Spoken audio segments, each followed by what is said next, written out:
All right, today we're going to do something pretty wild. We're going to go deep, deep inside a single brain cell to eavesdrop on a conversation that could totally change how we think about mood, medicine, pretty much everything. And it all stems from this incredible paper from back in 2004. We hear this phrase all the time, right? Chemical imbalance. But what does that actually mean when you zoom all the way in? How do the medications we have today really truly change the chemistry and the conversation that's happening inside our heads? Well, that is the big question we're digging into. And it turns out the answer might be way more personal and direct than anyone really thought. It's not some kind of broad signal being blasted across the whole brain. Nope, it's more like a private, one-on-one chat between two next-door neighbors that just happen to live on the very same cell.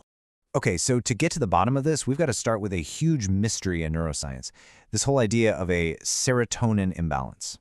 Now, you've probably heard of serotonin. Most people call it the happy chemical. And yeah, it's absolutely crucial for our mood.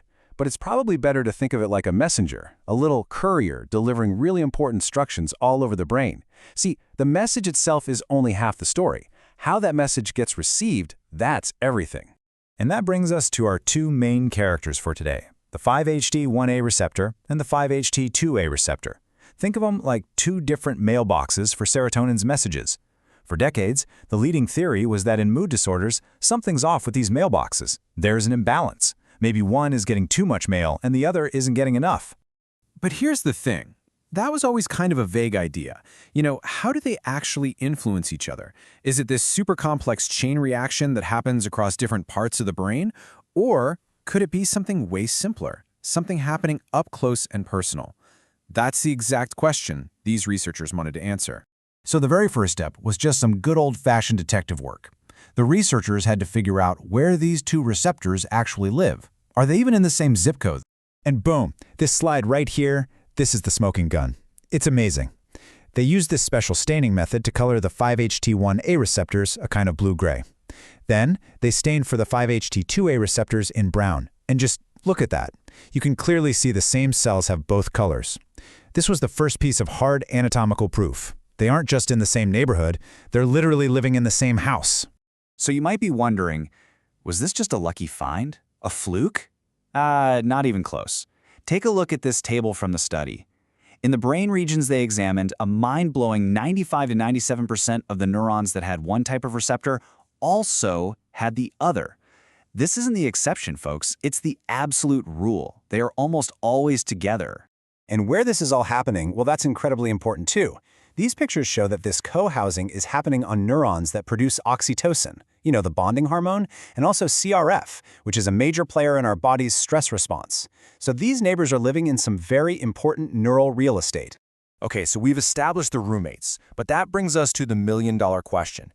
Do they actually talk to each other? Just because they live next door doesn't mean they interact, right? To figure that out, we just need to know two key terms. First, an agonist. It's basically a chemical key designed to fit into a receptor's lock and turn it on. And second, desensitization. That's what happens when a receptor gets overloaded and just turns its own volume down. It stops listening so carefully. So the experiment they came up with was just beautiful in its simplicity. First, they set a baseline. They used the key, the agonist, to turn on the 5-HT1A receptor, and they measured how much hormone was released. Then came the crucial step. They activated the neighbor, the 5-HT2A receptor, first. And finally, they went back and tried the original key on the 5-HT1A receptor again to see if anything was different. And this graph shows the incredible results. That first tall clear bar in each section, that's the normal, strong hormone response you get from activating the 5-HT1A receptor by itself. But now, look at those shorter patterned bars right next to them. That's the response from the exact same receptor, but this time it was after its 5-H2A neighbor got activated first. The response is almost totally gone. It's like activating the neighbor told it to turn its volume knob all the way down to 0. So the conclusion was just undeniable. This is a direct personal conversation. When the 5-HT2A receptor gets a signal, it literally tells its 5-HT1A neighbor to just quiet down, to stop listening so intently.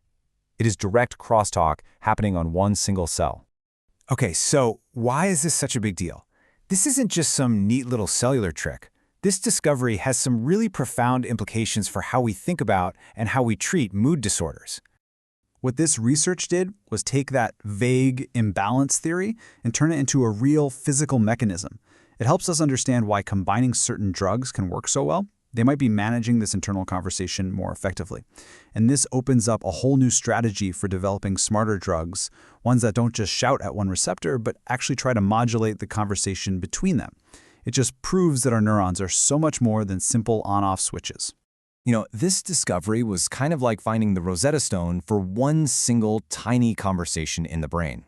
It just leaves you with this amazing, tantalizing question. If all of this complex crosstalk is happening between just two receptors on one type of cell, what other incredible conversations are going on inside our heads right now that we're only just beginning to understand?